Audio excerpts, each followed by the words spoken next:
Upstate golf guys, here we go. Anthony Rogers steal the show.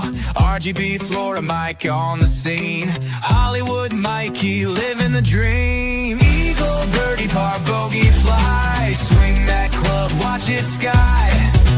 Lombardi putter shine so clean. Golfing addicts chasing the green.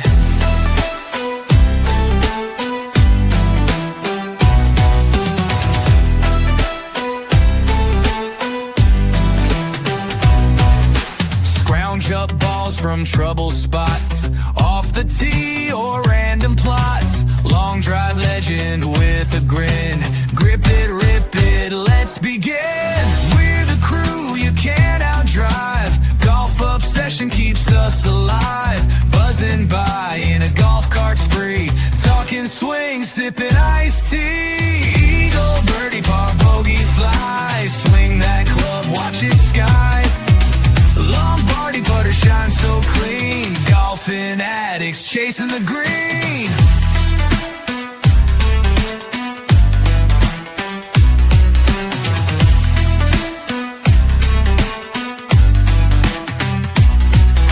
Welcome back to another episode of the Upstate Golf Guys podcast. We have an exciting one for you today, ladies and gentlemen. We have a champion with us, and it is my co-host, Florida Mike. What's up, brother? What's up, my guy? What's up? What do you got there? You're showing me off something. The drunken boot. All right. Tell me what that drunken boot is and what it's all about and how you won that thing, my friend. Well, first, before we get into that, I just want to send out a couple thank yous and stuff.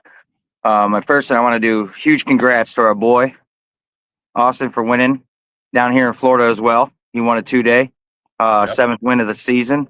Dude, flinging it, baby. So congrats to him too. Huge weekend. We were talking all weekend, giving each other a pushing. Showtime. Let's go, baby. Thank you to you, Upstate Golf Guys, the podcast.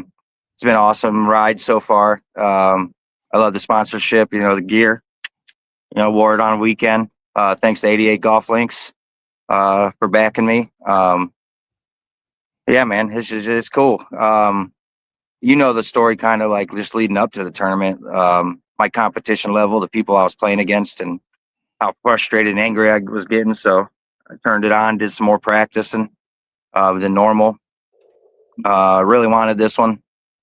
2 in a row, baby. Right. So now we officially started a winning streak. And it was a roller coaster. Mike, you literally hit me up like, I don't know, maybe 3 weeks ago. And you said, these next 2 tournaments are huge. They're huge for me. And I said, why is that, Mike? And I said, I'm up there in points, and I figured out my points, and I know the guy who is up there with me and who's chasing. And what you are chasing is that national championship entry, because the way you guys do it is the half the season. You cut it in half for a natty entry, and then the second half a natty entry. And you told me, bro, you said, listen, I got something to play for here, these next 2 tournaments. If I win, I am in. And tell you what, bro. I'll tell you what, man. You won. A couple weeks ago, you took that tournament down, which I'm sorry, I wasn't really paying attention because I was in DC, and yeah, you had your own stuff going on, brother. My own thing going on, and you hit me up and you said, I said, so you didn't see me. I took it down. I said, okay, let's go. That's one. But this was the big one, bro. This was the big one. It was a 2-day. And this was a course that you play at a lot, isn't it? Yeah, on the tour we play it every year. It's a great set of 4 nines, right? It's called Eagle Ridge Golf Course Country Club. Huge shout out to them for it always being a fun place to play. The conditions, because of how hot it's been down here, was a little below the normal, which is okay. It's understandable, especially when it's hitting almost 100 and we're in April. But what a roller coaster, dudes. The first 18, they call it Heritage and Champions. And it's pretty wide open. So I told you, I'm going to be aggressive. And I was aggressive. I started off par the first day, and I was like, yes, let's go, baby. This is what I'm supposed to do. Hit a bump in the road on on three. I'm sorry. I hit a great ball. And the problem with this golf course on this side was anything from 20 yards into the green was just barely any grass, hard pan like mud. And my fault for not adjusting, and I just could not chip to save my life. I even told you that. And that's my strong suit, right? You But told me you were lucky only being 5 back after day one. yeah, absolutely. I mean, the course played tough, which was an advantage on my part. So man, I shot what I shoot at 89. It was tough. I drove the ball great. I hit my irons pretty good. I was putting good. You know, I could have had a lot of triples, but I didn't because of the putting. Lombardi, shout out. Let's go. And I was up. You know, I was mad. But I knew what I had to do going into day two. And I know, plus being 5 back is not impossible by any means of the imagination. So I got to the driving range, to the course a little early. I wouldn't say early. I got there probably like an hour and 20 minutes before the tournament. And I hit maybe like 8 balls on the range. And I went straight to the chipping green. And I just chipped. And I chipped. And I hit a couple putts. And I chip. And when I hit as far as I do and I can chip, I can get on a good run. And I didn't the first 3 holes. So dog leg left, I pound it down the middle. It goes through the fairway. I chip out to the front of the green. I hit a great chip shot up. And this is where you find out about the golf course, right? So they hadn't changed their cups in months, my dude. Like roots showing, like you can really see which way the grain's going, right? Because it is just eaten alive. And Jeez. I would probably guess that my group alone probably broke the single 18-hole course record for lip outs. I think we had like 14 between the 4 of us, and I had 7 of those. Right, so I shot 83. Just imagine for 1 second, you know, if we had some good cups. So I bogey the first hole. We go into the second, and I'm pumped, dude. My adrenaline's pumping, and I just smoke a ball left. Can't find it. I hit a provisional. My provisional, because I didn't want to go left. Every golfer knows this. In my brain, I'm like, don't go left. So I double cross my drive. It goes straight right. And this poor house door just got murdered, dude. You just hear the biggest thwap, right? And my ball bounces inbounds. Whoops. Yeah. So I'm like, dang, dude, this golf ball, I still have it. It had such a huge gash on it.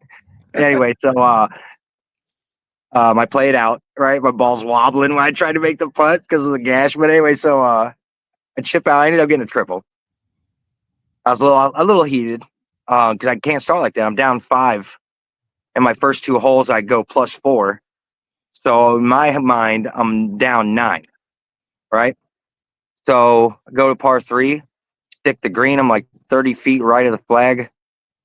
And I 3-putt it, and the 3-putt's a lip. Oh. So I bogey that. Go to the next hole. I par it. We get up to this drivable par 4, dog leg right, and this is where it all changed. Because I was angry, because now in my head I'm down 10. I don't care what they've done the last 3 holes. I haven't even looked. I'm down 10. I'm angry. I set up and I smoked this ball straight over the tree and house line. I'm 10 yards right of the green pin high. I chip up. I almost make the eagle. I tap in for the birdie. Go to the par 5, smack one down the middle.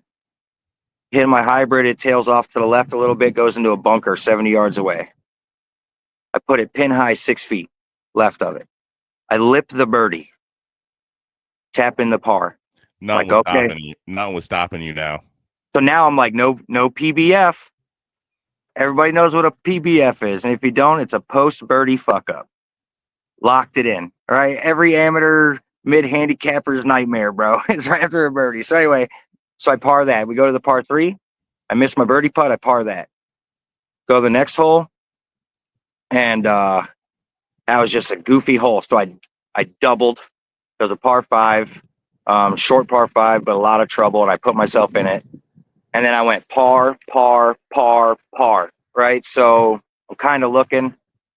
I make a great par putt on 16. It was like a 15-footer left or right. I sink it.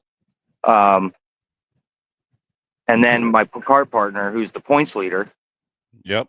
he's like, great putt. And I was like, yeah, thanks. So I was kind of like, whoa, like that was super exciting. Like we are like that, but I was like, he goes, you know where you're at right now? I said, yeah, I know I'm up at the top. I finally caught him. I think I'm like 1-2 back. And he like looks at me, shakes his head. He's like, nah, you're not 2 back no more. I was like, what? He goes, you're leading. I was like, really? I was like, okay. Nothing changes. I'm playing my game. I get up to this hole, and I wish I had a picture of it, but it's hole number 17 on the Masters course. It's a dog leg left, but starting from the right side of the tee box to the left side, very left side of the hole to the out of bounds, there's a tree line that runs directly across it. There's one opening where you got to go. It wants you to go right, right?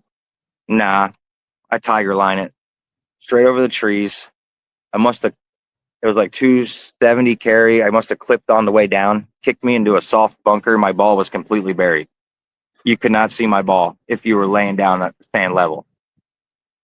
So now I got the jitters, right? You know, I know what's on the line. I've known it, so I'm shaking. I'm nervous. My heart's beating. I'm trying to breathe, and I grab a 7-iron. I'm 100 yards out.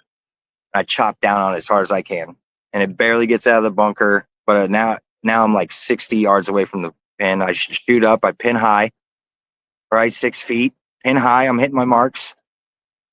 Hit the putt, lips out. So now he just told me I'm in the lead. Now I'm thinking, now I just lost the lead, right? The whole time our live scoring is jittery. So I'm thinking that we're on the same hole amount. We go to 18, tough par 4. I hit my iron shot out there because you can't go more than 230 or you're in the water. Flails left a little bit. I'm in the rough. Ball's about a foot above my feet. I'm 40 yards from the green. And I choked down. I used an 8-iron and did like a baseball swing. And the pin was 4 yards off the front. And in front of the pin is a 20-foot drop. So if you hit the fringe, you're rolling all the way down. So I just hit this nice, easy 8-iron. It's going right at the flag. And wouldn't you know, I hit the top of the fringe. And they were soft because they were furry. It bounced up. And instead of rolling forward, it hit and it spun backwards. So it took me off the green. Yep. So we drive up. Chris is like, man, just be careful, you know, like par out. I'm like, dude, I'm gonna make this. I feel like, I don't know why, but it feels good. I'm gonna make this chip. Hit the chip. I hit the lip of the fringe. I was trying to just miss the fringe. Well, I hit the lip of the fringe, and you know how it gives you the fringe boost? Mm-hmm. And it fringe boosted it. It was going right at the flag, and it was just too fast, and it took the break and just missed it went right over the right side of the cup and goes about 6 feet above the hole. So I'm like, all right, straight downhill putt. They're going because they're off the green. And the whole time I'm just sitting there and I'm trying to stay focused. But I'm like, this is it. You make this, you're in. Not knowing that the live scoring thing's messed up. Get down there, I hit the putt, it lips off the side. I'm tapping the bogey, and I was so emotional, dude. And, you know, I was like, ah, you know, like, and the guy's like, whoa, whoa, you know. And I was like, no, he's like, you know, I understand. I said, if I make that putt, I win. I said, I missed it. And he's like, oh, shit. He's like, yeah, I would have yelled, you know. And so we go down, we do the live scoring, and all of a sudden, like, we're looking at it, it turns black and then flashes back on. And it shows that there's 3 of us tied. This is when I was talking to you because I told you I was done and I blew it. I know. That's when I was gonna. That's when I texted you. I said, Florida Mike. I said, I texted you 2 things during the event, and I kind of hate when people text me, so I did not want to text you, but I also did want you to know that I was watching you. So I saw you coming back on the back 9 on that run, and I was just like, dig deep. That's when I texted you, dig deep. And then when I saw you were in the lead, that's when I gave you the smiley face with like the tongue sticking out. Okay. And then you fucking texted me. You're like, I just lost. I got a bogey. And I'm sitting there watching the live scoring. And I didn't know. I'm like, oh, that sucks. I'm like, what are you talking about? I'm like, these guys still have, you're one behind, but these guys still have 2 holes to play. They got to either par out, or they had 3 holes to play, or whatever it was. And then they both all bogey the next hole. Now they still had 2 holes to play. And that's what I saw is when there was 3 of us tied, I think. Tied. Yep. And they were, you were all tied, and they still had 2 holes to play. I'm like, Mike, I said, it's really tough for a C golfer to come out and go par. I mean, they can do it, certainly. Like, you parred a few in a row. I shot 2 over on the back. Right. And you were preparing yourself for a playoff at that point. But I'm thinking in my head while I'm watching this scoreboard, I said, dude, this dude could just win this right now. These guys can both come in one of these holes and bogey. There's no doubt in my mind. And that's what happened. They did. About 5 minutes later, you texted me, you're like, I won. Obviously, you didn't go to a playoff hole at that point. No. I was like, let's go, dog. Let's go, dog. So, Mike, I was kind of hoping. Yeah. I was kind of hoping for a playoff, though. I love playoffs. No, you didn't want to hope for a playoff, bro. Oh, dude, I love playoffs. They're fun, but are you not happy that you had it in the bag without going out and risking a shank and risking losing it, bro? That was a nice feeling. So tell me what you have there. I know you got the boot. Yeah, the boot, and then the other thing, that's the golden ticket to my free ride to the National Championship 2025. Mike, congratulations with my heart, brother. I am so proud of you. And there's the scoreboard. Well, first let me show you had 19 guys in the field. So that's a pretty big deal, beating out 19 guys in the first place. That's really tough to do. You had did I see a guy from Michigan? You had a guy from Michigan. We got people from all over the country come and play in our tour all the time. That's amazing. But there's the scores for it. Mike, do you want to go down those scores and kind of talk to the listeners, tell everybody how you were back 5 strokes going into day 2, and who was in the lead? Who did you come back on? Who was the favorite to win besides you? Tell me a little bit about this field. Well, so we always have everybody is awesome. I love playing with everybody. So after day 1, I was in 11th or 12th. I was down 5, so it was a tight tournament, right? But Keith Vetter, C-Flight veteran, always is going to be there. He was tied for second. He actually had the lead a lot of the way on the second day. And I'm going to give little Keith Vetter a little shout out, because he decided to call me today and congratulate me, and then followed it by, I gave that to you, right? And you didn't give me anything, Mr. Vetter. I went out there and I whooped your ass fair and square and just played better than you did, brother. But next time, maybe. Tommy Jackson, who ended up tying for 5th, he took the lead. He was like the second part leader of day 2 that I was watching. Him and Dave Van and me were tied for 1st. At the end, at one point, I would say probably the favorite. I don't know. I mean, I've won that major before. I've always played well there. But Chris Gray was the points leader going into this major. I hope he's doing okay. Shout out to Chris. He played well. And unfortunately, he got injured about halfway through the second day. He fought really hard. He never quit. He's awesome. So good for him. I just hope he heals quickly. But tight points race, man. I mean, if you go to North Central Florida and then you hit points race and you look at before they did the points update, because they messed it up now. But any of the top 6 guys, if they would have won this major, would have more than likely won a trip to the national championship. So which is awesome. When you got your top 5 guys that are so close in points, anybody could win it. That just shows you how competitive our tournaments are. It's not one guy dominating by a ton of points and no one can catch him, and it's just a shoe in for Natty. You know what I mean? It all matters. It all comes down to that's one of the things I love about our tour. Yeah, me too. I love it. I love the tour. We will see how B-Flight is. I was on Saturday, my friend. Tell us a little bit. So you were telling me a little bit. I was going to actually ask, but you already brought it up. So why didn't you let the listeners know your plan? Tell them the same thing you told me, brother. Well, pretty much. So I'm on the cusp. of being in B flight, right? Like I got less than one handicap, and then I'm in B flight, which is obviously, I mean, in my eyes, a promotion because it's saying that you're playing well. Your handicap is dropping, so you're playing with lower handicap guys. So that's super exciting. Um, I should, by the, I guess rules, I guess is I should wait until my handicap moves, and then get put in B flight. But here's my thing, right? So you play in the tour, you know about the point system. Yep. So if I go to this, I got a tournament on Saturday at Juliet Falls. I always play well. So if I shoot anything better than an 85 and say I win Juliet next week, you get 450 points. If I win and I get bumped to B flight, I get half of that. And then I get put in B flight. So why not just know that I play well in a tournament that could take me to B flight? Why not just play it in B flight? That way, if I win, then I'll have all the points. And I'll be one step closer to winning B flight for the second half of the season. And what did you say to me about what has never been done before, Florida Mike? There's never been a, because obviously this is a new system, so I don't want it to sound like super, super awesome, but I'll be the first player to win 2 different flights in the same year. Yeah, that'd be And pretty cool, I would love to do that. I would love to be that first guy. Hell yeah. Huh? Hell yeah, man. Yeah. A little chip on his shoulder. A little chip on his shoulder. Man. I always got to have one.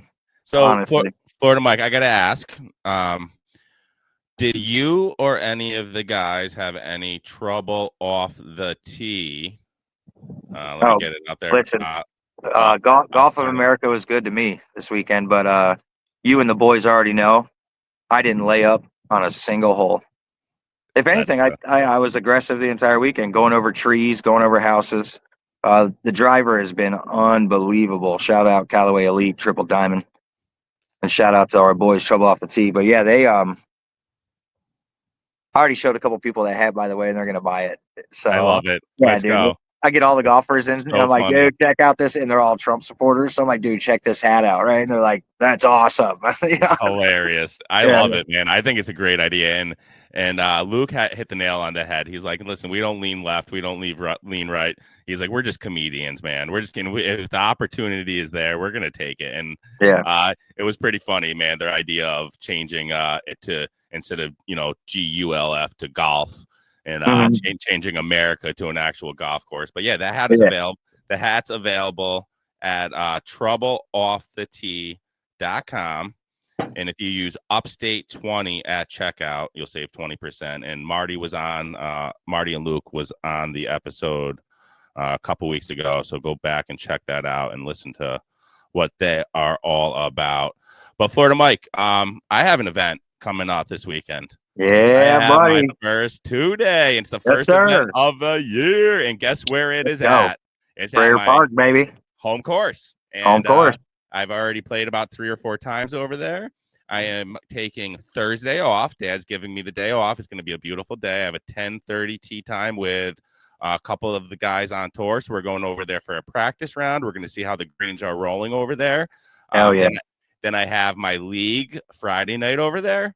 So, I mean, listen, I am going to have no excuses, man. I'm going to have no excuses. I'm going to have plenty of playing over there, much more than most of the guys. Listen, you're a good player, man. And you just got to, just like every other golfer, me included, is take away the noise. You're a good striker. I've watched you in nationals. You definitely have the capability of winning lots of tournaments. Just, I would say, course management, brother. When you're out there doing your practice round, literally find out where your misses and makes are. Right? Like, what your miss is. You know how far it goes off the tee. So look in those areas, find out, okay, I can miss here, I can't miss here. Go get greens. Right? So even in a practice round, the flags might change, but where the flag is now, you just practice. Be like, okay, if I miss left and the flag is left, I'm going to be short-sighted. I don't want to be there. Right? Or like that greenside bunker is closest to the flag. I don't want to be in it because chances are it's going to be real hard to stop it, and you're going to have a long putt back. Yep. Right? So Dude, dominate. Have fun. You know, I'll be watching. Absolutely. I won't be texting, you know, smiley faces, dude, but I'll definitely call you after. Yeah. No, I'll know you'll be watching. Oh, yeah. I might try something different. And if I don't have to do live scoring, I might turn my phone right off, which is something I've never done on the golf course. I would do silent. Do silent. Okay. Yeah, because you have your family and stuff, so I would do silent. An emergency. You're right. You're all right. But listen, we're doing this recording. This is going to come out before tournament. We love the support. We love everybody rooting for us. Just save it for after. Like 2:30, 3 o'clock, you can blow the phone up. There you go. All right, we love it. Like that. We love it. I like it. So, I like it. And if we don't answer, don't get mad. We're not ignoring you. We're just dialed and locked the fuck in. That's all. Yes, sir. Yes, sir. All right, Florida Mike, we have a big recording coming up after this, which that episode will be available on Thursday. We have a groundskeeper super from an amazing golf course down your way. Why don't you tell the listeners a little bit about the episode coming out on Thursday, and then we're going to take a short break and we'll come back and close things out. But tell the listeners what we have coming up. Man, so this is a phenomenal man. They're a great husband, father, hard worker. I don't even call him a hard worker. I call him an artist every time I talk to him. He has probably helped with his crew build probably the best, other than Stream Song and giving a run for their money, but the best 4 courses hands down in this area. Cabot, Citrus Farms. Cabot is a huge worldwide known golf corporation, I would guess you would call them. Our regional, for any of the Upstate or any of the Golf Week guys listen, it is our Florida major. You get to play the 2 18s, one on each day. One is, I mean, I'll let Lewis say it, but you know, people say that one's kind of like Augusta, trees, dog legs, and then that's like Pinehurst. That's the Carew. Okay. Yeah, dude, I'm telling you, anybody who comes to Florida needs to play these courses. They're obviously, you can tell just by looking at it, it's not going to be $80, $100. And there's caddies there as well. But if you're on a Florida vacation or you're in a Golf Week Am Tour and you want to play in a nice Florida regional, which is also a win, gets you a free Natty trip, I would suggest Cabot. 100% hands down. When we talk to this man and you like see the things he's done from start to finish, and you know, who knows, you know, the news you gave me before the podcast, you might be down here more than you think, and we'll go see the course, and I mean, it's amazing. It's worth every penny. There's nothing like it. It's very challenging. If you don't like 3-putting, probably give yourself a 2-putt limit. You know, like, hey, you don't have to make it. You might not. Greens are crazy awesome. There's undulations. You know, they provide spins, so you could go overshoot a flag and spin it back to the green, to the flag. Yep. Well, I'll tell you what, Florida Mike, why don't we do this? Because the video I made is so good, I think we could put it on twice for the listeners and the viewers. So what we're gonna do, we're gonna put this video on that I created for the listeners of this episode, and we will be playing it for the episode coming out Thursday as well. But we're gonna play this episode and show the listeners a little bit about Cabot and what it's all about, and then we're gonna go into a short break, and we will be right back.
Is your swimming pool looking more like a pond these days? Don't sweat it. Swimming Pool Repair Experts has your back. Since 2000, Swimming Pool Repair Experts has been the trusted name for top-notch in-ground pool renovations across the greater capital region. From liner changes and pool bottom refinishing to plumbing repairs, opening, closings, and stunning upgrades like lighting, benches, stairs, and decks, Swimming Pool Repair Experts does it all. Their expert team is ready to bring your pool back to life so you can dive into some summer fun.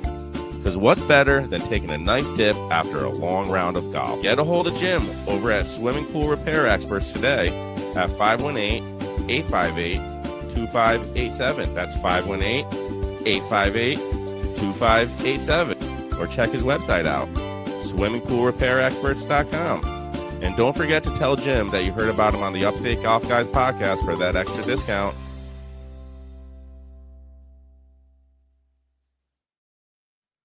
Yes, sir. Hey, and real quick too, huge thank you to our sponsor, Shoe Dog, 88 Links Golf.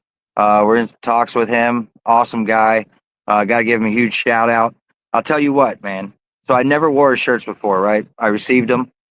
I wore them Saturday and I wore them Sunday, and I'm wearing one right now. I mean, look at this thing, dude. And these are amazing. It was 90 plus degrees. My arms are sweating, my legs are sweating, but my body wasn't. I'm being serious. Like, and it's kind of got like a stretch to it. He's got the collarless ones. I wore the collarless one on Saturday. I didn't know if I'd like that, but it felt great. Like, it didn't bother me. And then I wore the collar like this one, but the blue. So check them out. You got shoes, hats, ball marks, magnets, divot tools, hats. The shoes are almost ready. So for now, if you go to the link, 88linksgolf.com, and you put in Upstate 20, you get 20% off shirts, hats, ball marks, divot tools. So check it out. I wore the gloves this weekend. They are leather. They're amazing. I didn't have any problems or issues with them. No rips. No, you know how, like, especially for people who swing hard, you start rubbing and wearing away from the palm and the thumb already. Didn't have that issue. So I was impressed with that, because usually I have to change a glove every round. Yeah, man, I love it. Can't wait. Well, yeah, tell the listeners also, if they haven't heard yet, he was on the podcast a couple weeks ago, right? Yes, he was. And he will be back on again. We're going to talk about that, see what date. I know he's got like a well-deserved vacation coming up soon, so I told him probably we'll do it after. He's doing great things. I mean, huge shout out to him. The other day, he had his first hole-in-one. I saw that. You saw that? Yeah. Congratulations, Shoe Yes, Dog. sir. Shoe Dog. Hole-in-one, baby. Awesome. And it couldn't happen to a better person. Like, you saw the video. All those guys, I played with those guys Wednesday, and I met them all Wednesday, and they're awesome. Like, that's a really good group of people right there. So it couldn't happen to a better person, you know. And then again, dude, just all the wins this weekend. You know, Yeah. I wasn't the only one, so that's awesome. You're going to get yours this weekend coming up. Hopefully, I can join you and make it 3 in a row in a new flight. That would be amazing.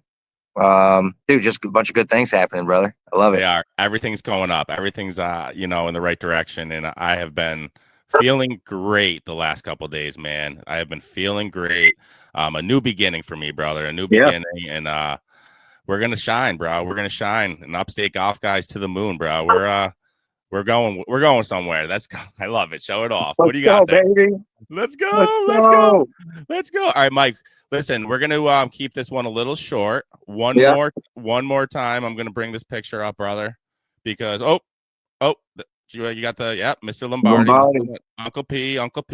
But I want to bring this picture up just to congratulate you one more time, my friend, because it was a huge win. Anybody that goes back and looks at my Facebook, I made a post early in the morning before you even started, wishing you luck. And then after you won, I gave you a huge shout out. I was psyched, bro, when you took, because I knew what it meant. I knew what was on the line, and I knew it was an epic comeback, bro. It was pretty amazing, man. And pat yourself on the back. That's why I love to compete. That right there, that weekend, all in a nutshell. Emotional roller coaster, anger, sadness, happiness, and at the end of the day with a win, all of it is worth it. It is. I did take a day off today. You know, I played 36 holes. Got to give myself some type of reward. But tomorrow it's right back at the grind. Practicing, playing on Wednesdays, just the same routine, just probably 100 more balls than normal. Listen, you're gonna go out there and win that B flight. I think you can do it, bro, because you're one person that puts the work in and loves the game and truly believes, man. And keep doing what you love, Mike. Keep doing it, man. Chase your dream, kid. But for now, we're gonna sign off because we have an amazing recording. That don't forget, guys, this episode will be coming out on Thursday with what's his name, Florida Mike? Luis Rivera. So we'll have Lewis on, and he's going to be telling us about this amazing course down there in Florida that hopefully I'll be playing next year when I come down to visit you. Yeah, buddy. Yeah, buddy. All right, everybody. Thank you again for tuning in to another episode of the Upstate Golf Guys podcast. And don't forget to go over there and check out 88 Links and Trouble Off the Tee and use Upstate 20 for that discount for some amazing golf merch. Thanks, everybody, and have a great night. Peace. Birdie par, bogey fly, swing that club, watch it sky. Lombardi putter shine so clean, golfing addicts chasing the green. Upstate golf guys, that's the vibe. Golf and laughs keep us alive. Tune in now, don't you see? Podcast legends, it's Anthony and me.